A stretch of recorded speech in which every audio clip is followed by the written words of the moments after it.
Ever wondered why some materials change color with temperature? Fascinating, isn't it? Well, the secret lies in a unique chemical substance known as thermochromic material. But did you know that there are also materials that change color depending on other factors like pH, electricity, and mechanics? These chromic materials are presently at the heart of promising research for next-generation biosensors and early disease detection methods for conditions like Alzheimer's, Parkinson's, and cancer. Now imagine if we could harness this color-changing magic into something as simple yet fun as slime. Yes, you heard right. Heat-sensitive color-changing slime. To make this magic slime, we need a few things: PVA glue, borax, thermochromic powder, a glass jar, a heat-resistant cup, a teaspoon, a tablespoon, water, and a heater.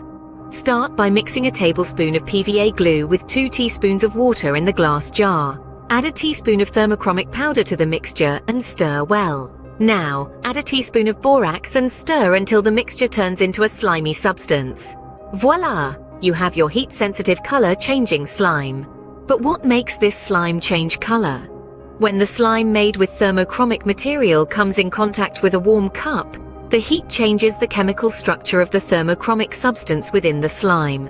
The color of the thermochromic material, initially dark purple at room temperature, turns light purple due to the reflection of different wavelengths after the chemical structure changes. Once the slime cools down, the chemical structure of the thermochromic material returns to its original state, causing the slime to turn back to its original dark purple color. Isn't it fascinating to see science at play in such a fun and interactive way? Now, one might wonder about the other potential uses of temperature-dependent color-changing materials.